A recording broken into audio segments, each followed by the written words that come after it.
ladies and gentlemen. Thank you so much. What a beautiful crowd, and a very inspiring crowd that I can see in front of me. And thank you so much, Jos, for that. I think you took out everything that, you said everything I took out.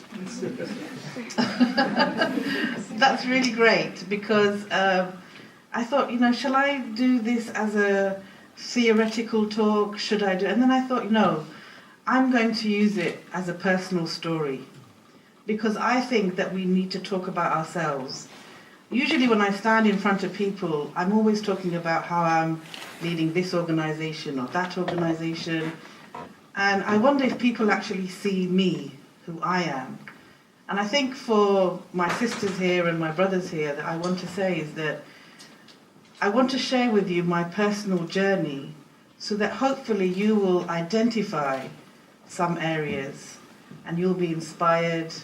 You'll think, yes, I can see that. And already, from being here in Belgium just 2 days, I can see that history repeats itself. That basically things that I went through when I was younger, struggling to become a leader, that you're facing this right now. So I want to thank, first of all, Mahara, who I think I've really taken under my wing. They came to see me in London when I was running an organisation called the Maqaam Centre. It's run by Cat Stevens, or Yusuf Islam, who's a very famous revert to Islam. And I was asked if I could spare about 20 minutes to talk to them. And I thought, oh God, I'm so busy. Do I have time? Do I have time? So the person that arranged it, he said, only 20 minutes, Saleha. So I said, 20 minutes, yes, I'll do that. And so they came, and I liked them so much, I'm sure that we spent a lot longer talking. And they said to me then that we would love to invite you to Belgium. And I said, yes, that's fantastic. So here I am. And I must say that this is my first time here. And it's a very interesting place, very interesting. I hope to come more often. So, as I said, it's about my personal story here. And I want to start off with an anecdote. So, a few years ago, I'm the first woman in Europe to have run a masjid. I never led the prayers, but I was the strategic director. I don't know if Mahara, if you said that, I didn't understand. But as such, there's lots of things that I have to do. On one particular occasion, we had the media down, and I think there was one of the attacks that happened, and they wanted to kind of have somebody talk, give comment. So I came to the office in the morning, and there were about 30 camera crews, CNN, BBC, everything from every single part of the world who would come, and they want to have an interview. So the doors opened, they came in, I'd already gone through, and they asked, who's in charge? We want to meet who's in charge. So they said, look, the person's busy right now, you can't see them, and I'm sure if there's anybody in the media, you know how they haggle, how they're desperate to speak to somebody. So during this time, I'm walking in and out, by them, whatever, and not a single reporter asked me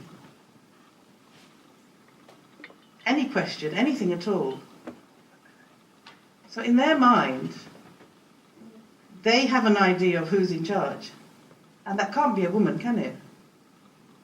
It can't be a woman. It has to be an Arab man. It has to be a man for sure. And an Arab man with a beard. So I was really happy. I was just smiling away, So I just carried on. I was writing the press release. So for me, the moral of the story is that sometimes we have to think in our own head. We already prejudge.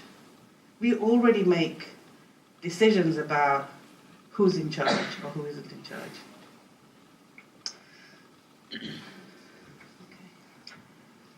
I want to mention something about my childhood, me growing up, because I think that's really relevant. And I'm sure that for all of you, your childhood has an effect on you, whether good, bad, indifferent. And I grew up in a family where I was always told that I could achieve what I wanted as long as I worked hard and that I had a vision. So my father was a very forward-thinking man. He came to the UK in 1945, a long time ago. And he was in the Second World War, and he was in the Navy. And when he came, England was a country where they used to say on hotel doors, no blacks, no Pakis, no dogs. Pakis mean Pakistani. And he persevered as a person, and he basically opened up a family business, a restaurant, like I've seen many people here have restaurants. And I think for many immigrants, food is important and that comfort, and they want something halal. So they end up opening a restaurant. I mean, most men don't cook ever, do they? But they have restaurants. So he opened a restaurant, and it was not only a restaurant, it was something for the community. So the community would basically come, those people that had come from abroad, if they needed a place to stay, somewhere to work, he would help them. He'd help them, and he'd kind of put them on the way. And when he married my mother in the 60s, he brought her over here. And at the time, there was hardly any immigrant women from that part of the world. So she had to carve out a space for herself. So what she did is she basically worked in the restaurant, and she worked with the community. So I grew up basically seeing both men and women working together in a business, and also it was a good relationship. And that was always been in my head, that you can work together, that you can make it work. Now, life for me growing up as a child wasn't easy. There were very few brown faces in the UK at that time.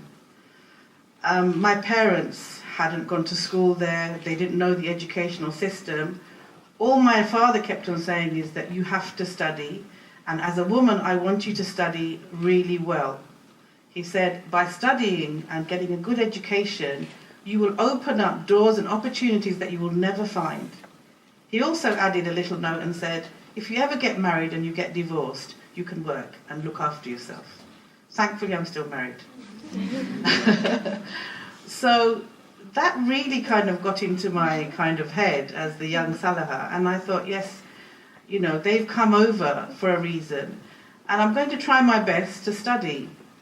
So school was a really difficult place because I had some teachers who were really interested in me. They wanted to help me. They kind of introduced me to extracurricular activities, drama, art, opera, music. Even I can horse ride.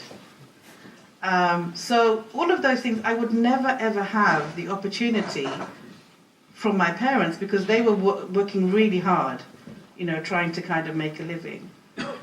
And there were other teachers who just saw me as a girl, as a brown girl, and thinking, well, 16, 18, she'll probably get married and that's it. What's the use of basically supporting her? So I had this kind of, you know, a very up and down school kind of life. But I suppose I kind of, in the end, thought, if you're a good human being, you'll always try and help out. And I suppose the other lesson is that if it doesn't kill you, it'll make you stronger. So I joined one of London's largest teaching hospitals. And I thought, let me go there. And it was a very basic job. I was an advocate, I was an interpreter, but the only one for the whole entire hospital. So I had to run up and down everywhere, you know, to kind of help patients. But what I did, I think, and that, you know, I think we always have to be clever, is that I looked at the patient experience, and I would always give feedback to the consultant, to the nurses, to the managers, and I'd say, have you thought of this? You could do this, have you thought of that? And they thought, you're very interesting. So they said, would you like to do a little talk to the nurses, to the doctors? And I ended up doing far more than my role was about. And on one particular occasion, and this is why I'm very happy to be here in the social work department, I'll tell you now why. I was very interested in social work, and I remember saying to one social worker, I want to be a social worker. Can you tell me what I have to do? And she looked me straight in the eye and she said, you can't be a social worker. I felt as though somebody had just slapped me in the face. I found it really difficult to kind of understand why she said that I couldn't do that. So I didn't say anything, but I thought maybe she's had a bad day, maybe it's tough or whatever. If it had been me, I'd have said, look, I don't have time, I'll talk to you later. But she never got back to me. And so I went back home and I thought about it. And I said, I've got a good job in this hospital. I'm doing a lot of good for people, but there's no opportunity for me to progress. I'm not a professional. And especially in hospitals, and those people who work in the medical profession realize that it's a very hierarchical place. You can't even speak to a consultant. With me, I'd just go in. I had no fear. At the age of 21, I had no fear. I'm really afraid now. The more you know, which is really interesting, the more you know, the more you become afraid. I wish I could go back to that age of 21 and be fearless. I really wish that. And as a leader, I sometimes wish that I could be that fearless again.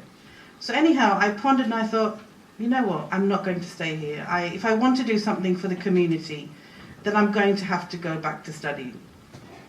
So I left, and I very quickly, I always feel as though I got a message from Allah.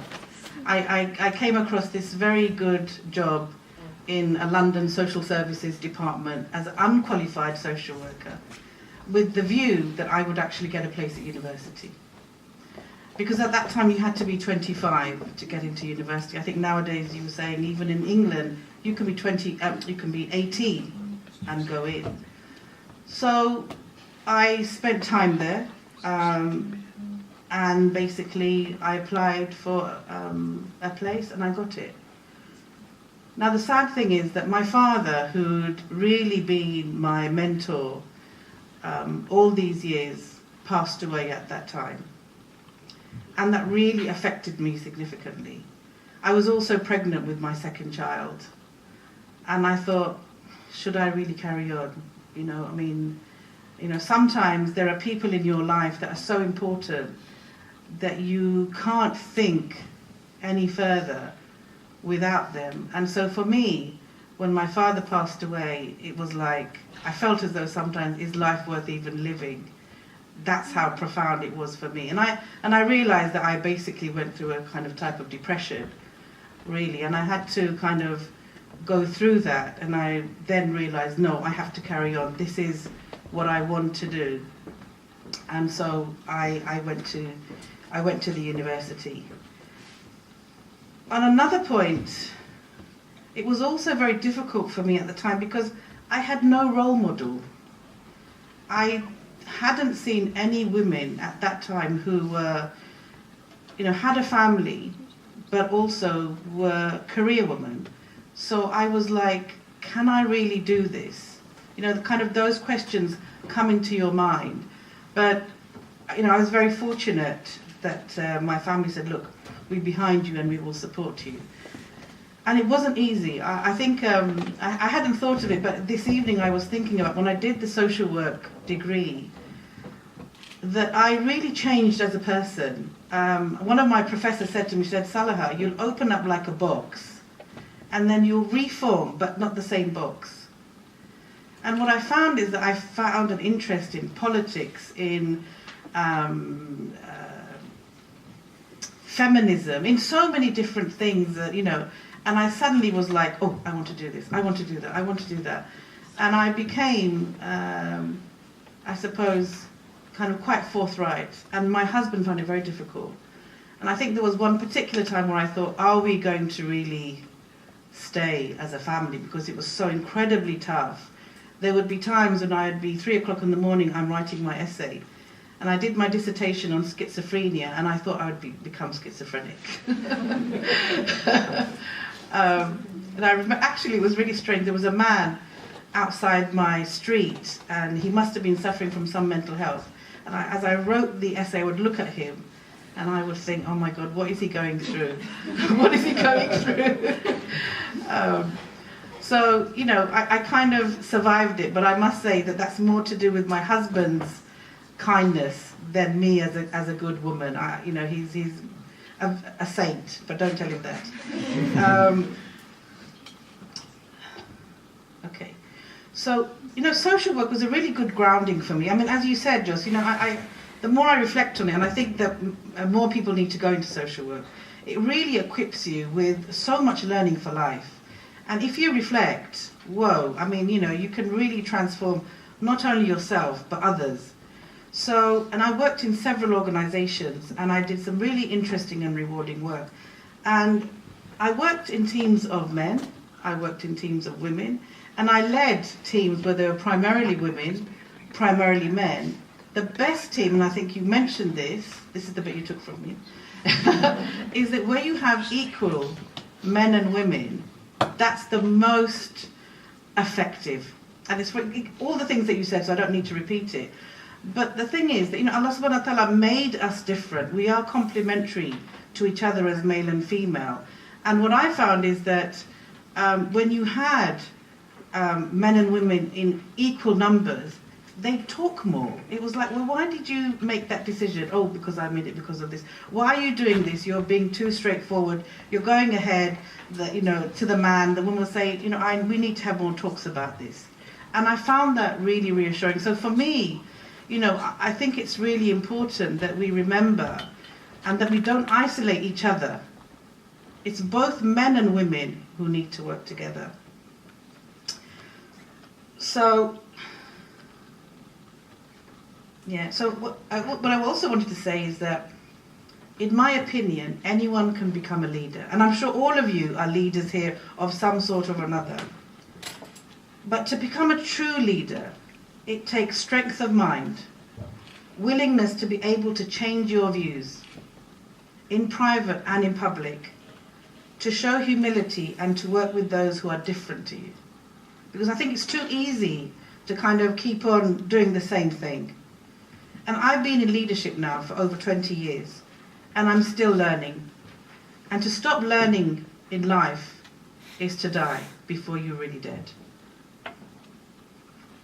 You know, I had one particular manager that I'm really grateful to, and his name is Trevor. He had no faith, although his father was a priest, but he decided he was an atheist. And one day he said to me, Saleha, you know, you're a manager now, but I see you in the role of a CEO or a director. I said, really? Me? What are you seeing that I'm not seeing?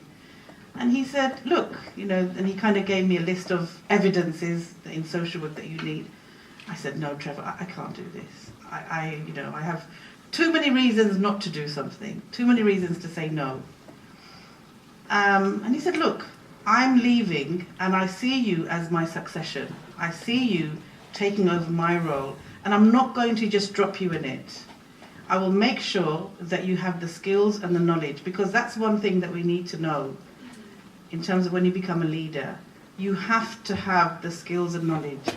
You can't just stand here and say something without having the knowledge, the experience. It's very important. So him saying to me that, look, I'm going to support you in doing this, I thought, you know, okay, maybe I was less kind of nervous. I thought, well, okay, I'll consider it. So I went on a postgraduate, it's a management course where you end up learning about from strategy to operations to HR to finance, everything in between. And I did that, and once I did that, I suddenly felt as though I had this amazing confidence boost. And I thought, you know what, I can do anything. Whether or not I go for this job, but I can do so many other things. So anyway, inshallah, when the time came, I applied for the role, and I got it. And that was kind of really awesome for me, because that then began to kind of lead me into thinking about other things apart from social work. We had this conversation a bit earlier, and Josh was saying, you know, that many social workers end up becoming entrepreneurs or, doing different things. And I had always thought that I would remain a social worker and go up and down or whatever. But I also learned that it's really important to do voluntary work. And I think many of you probably do voluntary work. Mahara is all about voluntary work. And through that voluntary work, I began to kind of mature. I began to grow and learn more. And sometimes my family or my husband would say, why are you doing all of this? You don't get paid for it. You work full time. And then you come home and you're tired. And I'm like, no, I have to do this, please.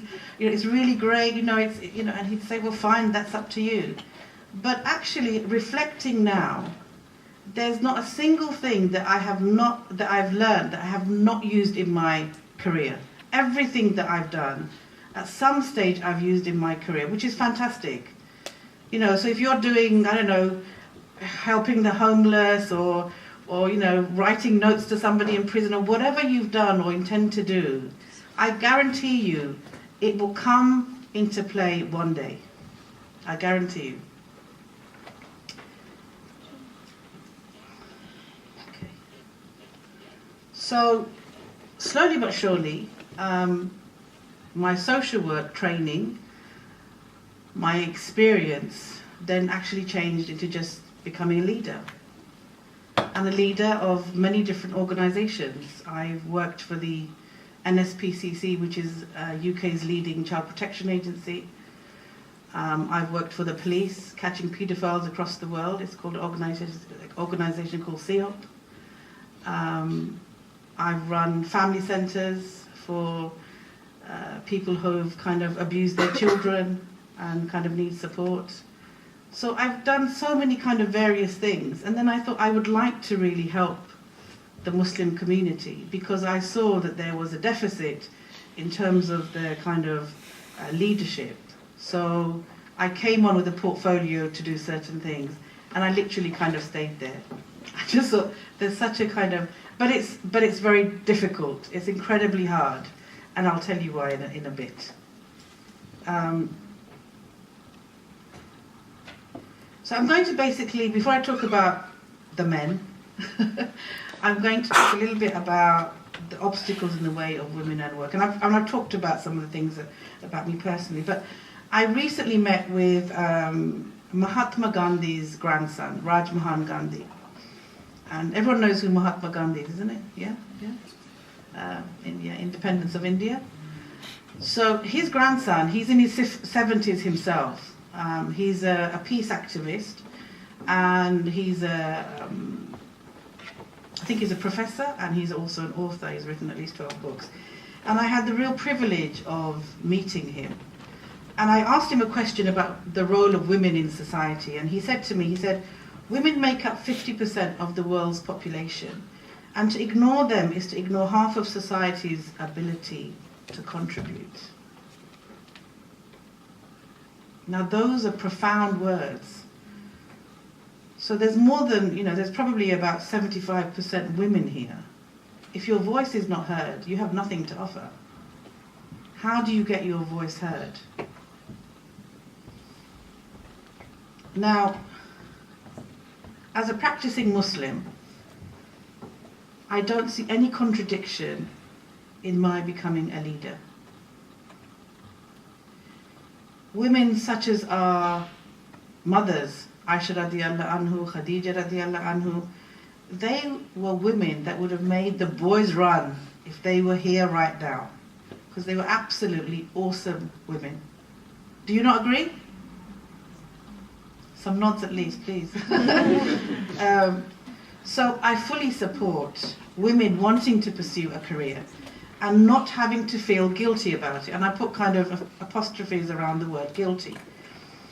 I think that in some of the communities, and because I work with a lot of young people in the UK, I listen to them, I try and support them in their organisations and the difficulties that they face, whether it's in leadership or in their personal life. I think there are issues around high aspiring career women, and they're frowned upon by their families because they'll say, if you study too much, if you go to that career, you're not going to ever get married and I'm never going to have grandchildren. So I can hear the laugh, it's true.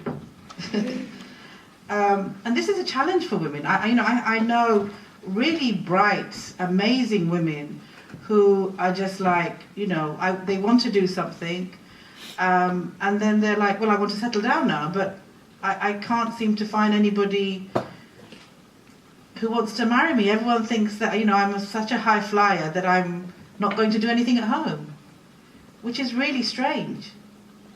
So, I appreciate how valuable and important the role of a homemaker is. I've got 4 children myself, and I did the best that I could at home, even though I worked. But I really had a desire to go out and to contribute. I just couldn't stop it. And sometimes when I've been on leave, my husband's like, when are you going back? You are just driving everybody nuts because you've got a project in this bedroom, you've got a project in the garden, you've got, I'm kind of doing all this project work and whatever. So he appreciates the fact that I do all of this.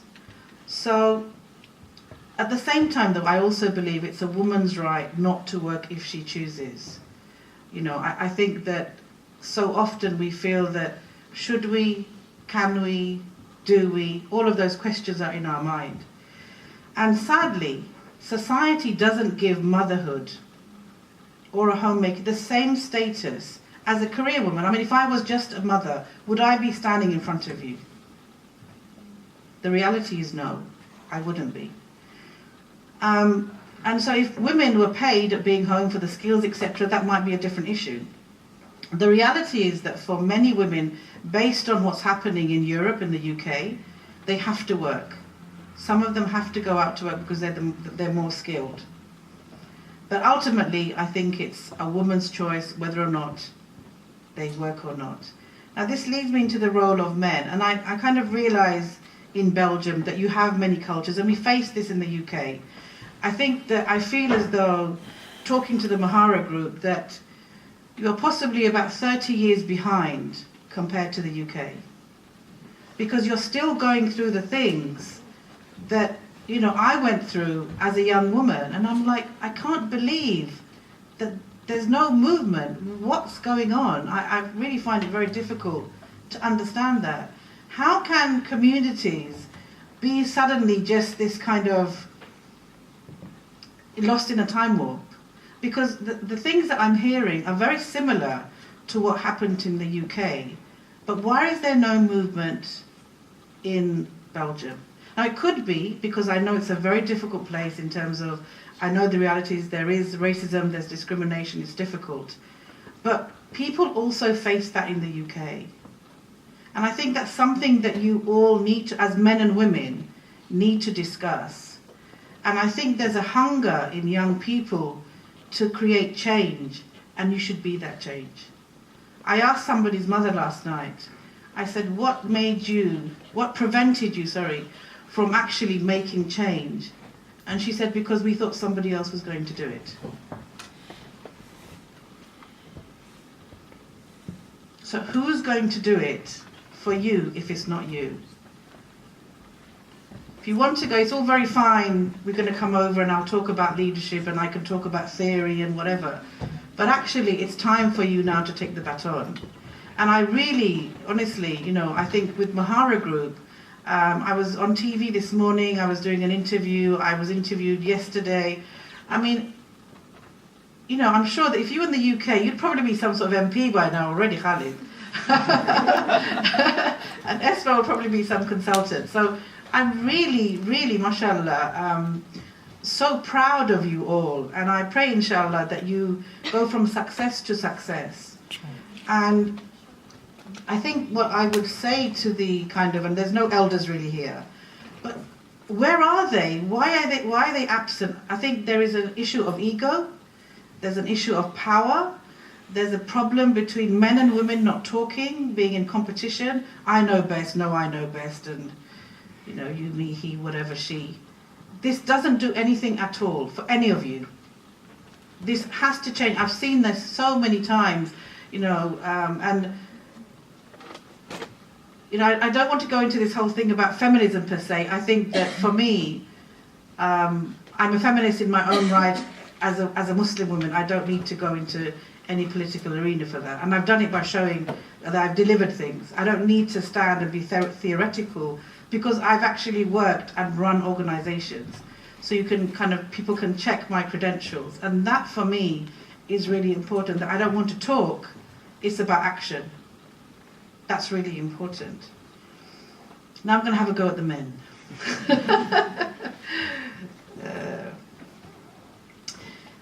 Now, I think that some of the cultures that are here are very patriarchal. And, they still see women in a particular role. And as I said, this has changed for us considerably in the UK. We are now probably third, fourth generation. And the young people say to their parents or their elders, respectfully, I'm sorry you believe in this, but we are British and we think differently. And they are changing things. There is huge changes. If you go to the UK, how many people have been to the UK? Oh, fantastic. Excellent.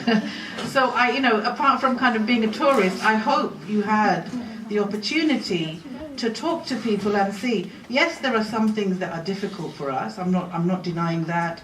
Things like the far right, there are other issues that are going on.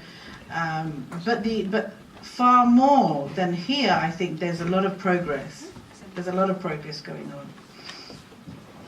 So my question to the men is, look, women are your mothers, they're your sisters, they're your daughters, they're your wives. Do you really understand what they think, what they desire? Do you really? Because if you did, would their lives not be different? I've seen so many men who say, yes, I believe in women being educated, yes, they should go out to the workplace, and when it's their own family, don't you dare. Don't you dare, I don't want you to do dentistry. No, you can't. So these women have spent years and years doing all of this. For what?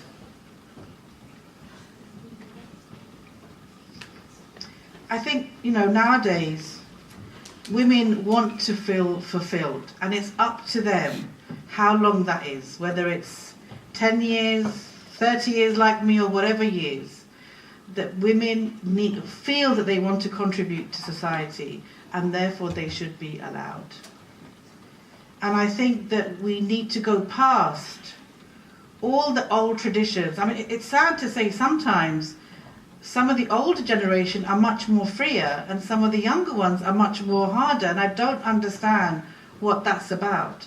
I don't see that from Islam, I'm sorry to say, because I don't know what sort of Islam they're learning or they're teaching. But no, nobody said for you to have women under house arrest. That's not right. And I always say, look, if you have happy women in your house, you'll be absolutely delighted in home, because you'll be looked after left, right and centre. Look after them, allow them. I think there's many of my leader friends, we talk about an emasculation of men in society. We talk about ego and competition. We talk about women taking on male roles without knowing their female ability to take on leadership. Just said that basically I feel that I am a woman and I lead as a woman. I have female qualities that I use, which are very different. When I ran the masjid, the imam came to me and said, Saleha, in 16 years I have never felt heard. I feel that you hear me. Now, those things are very, very important. We bring something to the table and we need to use that. Now, I have some advice, and I didn't realize we'd have a PowerPoint, but I just want to skim through them for women who want to go into leadership. Now, even though things are better for us as women in society, definitely for us in the UK, I still believe that you have to work twice as hard to get to leadership positions. You have to be resilient, and what that resilience means is that when everybody drops, you get up and you still carry on. That is resilience. Don't ever think that because you're a woman, that opportunities are going to come your way. They won't. And if they do, there's something attached to that. Beware. Don't compare yourself to others. Honestly, we need to basically look at our own selves and compete with our own selves. I mean, I see women and I'm like, oh my gosh, she's fantastic. I could never do that. But the thing is, we like flowers in a garden. Every flower, every plant has its own uniqueness. And together, that's a garden. So all of you, you should be your own yardstick. And you should try to compete with yourself. Make yourself the best that you can, rather than compare yourself with anybody else. As I said earlier, ensure you have the right skills and knowledge for any role that you seek. Well, even if you're a volunteer, make sure, and if you don't have it, go and seek it. It's so easy to learn nowadays. You can do things even online. Stress is a huge issue, and stress, I think, in leadership especially, I see lots of leaders, I talk to them confidentially, and they're burnt out. And I actually nearly got burnt out. I used to go in sometimes in the morning at 10 o'clock, and I'd come at 10 in the evening. And my husband would come and pick me up, and sometimes my employees would say, are you sleeping overnight, Saleha? They'd joke with me. And I say, no, I'm not. But I thought that I was being productive. I thought, I needed to do that. But then I realized, no, this is actually hurting me. I need to stop. It's really important that as a leader you seek a mentor or you seek a coach. I think that don't try and do it by yourself. And I don't know if coaching and mentoring is something that you're used to or know about much, but it's something that's kind of really big in the UK at the moment. Once you reach leadership positions, don't forget there are others trying to climb that ladder. There is a tendency, even by women, to just push that ladder aside, and they don't let you get up. It's really very important to support each other. That's why, I want to support Mahara. For me now, at this stage in my life, it's about leaving a legacy. It's nothing more than that.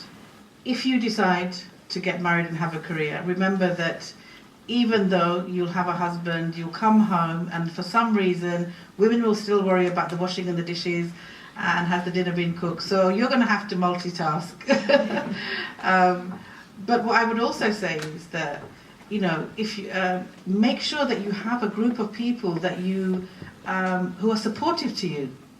You're human. We're all human. And at the end of the day, sometimes I've actually had to buy in the services of a cleaner.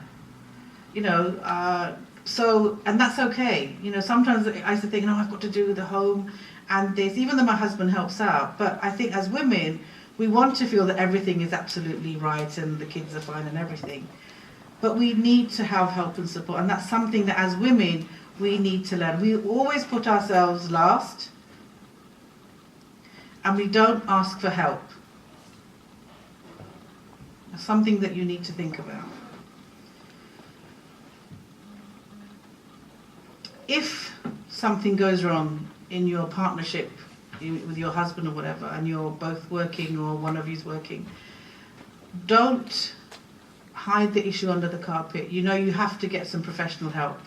I've seen too many marriages now break up because people aren't dealing with the issue.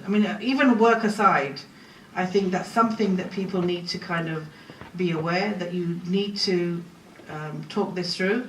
But I don't know what's happening with the communities and how easy that is or not. Work and career is really exciting and rewarding, but not a single successful person on their deathbed ever said, I wish I spent more time in the office. Yeah? So I think that yes, we want to get there, but remember, life is about a balance. And I'm sure you'll agree when you do leadership courses that more and more leaders are coming and saying, I'm exhausted, I can't do this, I can't do that. And I think balance, and this is where I think there's a female dynamic of leadership that we need to also imbue. We need to take the yin and the yang together, and I think that will be very successful. Now, my talk today is not about giving you answers and not being theoretical. It was really about just giving a glimpse into my life, a little bit about my journey. and for me to pose some questions to you, people in Antwerp, in Brussels, to think about how do you move forward as communities, as women, as men working together, or the difficulties that you face. And I think for me it's always about what's the next dialogue. People go away from talks and feel really excited and then nothing happens. I hope that Mahara will be a vehicle to deal with some of these issues and to continue their good work. Now, before I kind of end, I wanted to tell you another story I think that hopefully will inspire you. So when I worked at the mosque, for 16 years there had been male leadership. So in that centre we can have from between 5,000 and 10,000 different men and women who come there. And it's a very large institution. So when I became the director, as you can imagine, everybody, well, not everybody, sorry, a lot of the men were very unhappy. She should not be here. She should not be leading. How dare she? So I'd come into the office and I'd get strange glances looking my way, or a false kind of hello, and people were talking behind my back. I knew it, but I kind of, I carried on. A few weeks into the position, I had one of my staff members come and say, Saleha, there's a delegation of men who want to see you, and there's a whole list of others who want to see you too.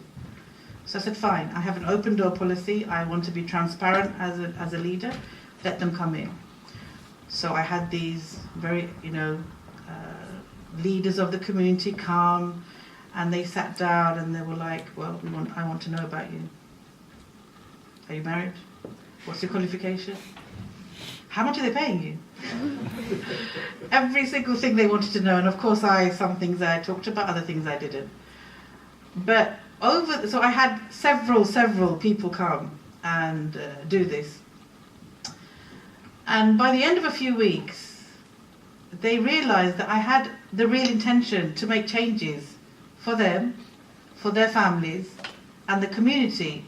And slowly by slowly, I began to see smiles, salams, and actually it was quite good.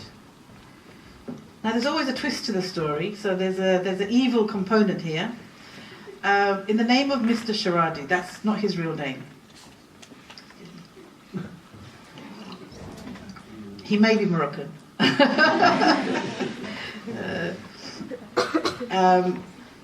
So what happened with this particular person is that he had been running different kind of projects and classes at the centre and hadn't paid any rent for 5 years. So I said to him, this is not good enough, I'm sorry, you're going to have to leave. And he was really very angry. I mean, I stirred up a hornet's nest there, didn't I? So what he did, he started to go into the mosque and talk to the men, say this woman is shutting down this, shutting down that. He went and spoke to the men's wives, and they got all very kind of nasty. They were going to make, have demonstrations. And then one day, as I was going home, a few of them started following me and said, look, if you want to be safe, the best thing is allow us to do what we want. So he basically threatened me with violence. I was like, did I really hear that? So I was kind of like, okay, I've got to kind of be a bit concerned here now. So this information got out to the community. The very next day I had those original kind of the people come in. And they said to me, Salah, we heard about Sharadi and his men, that they're threatening you. We want you to know that we are with you. And these are kind of big, solid, 50, 60-year-old men with big, long beards and whatever. And they said, look, they'll have to come through us before they come to you. You are our director and we trust you 100% and we're behind you.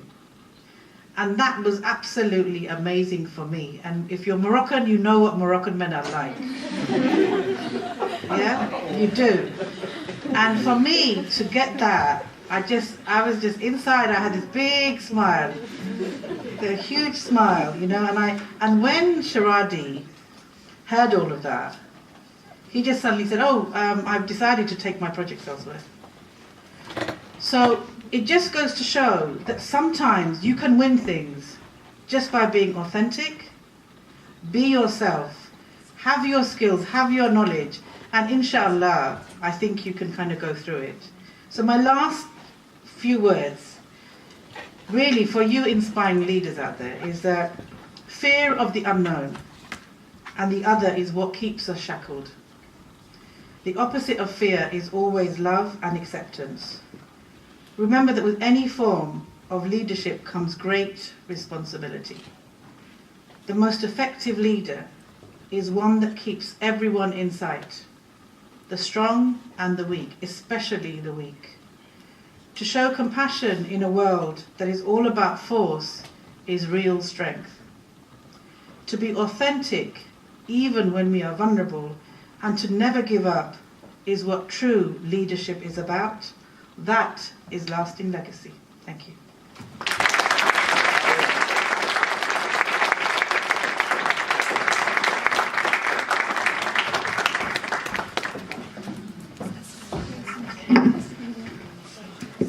I think I may ask again a heartwarming applause for Saleha Islam.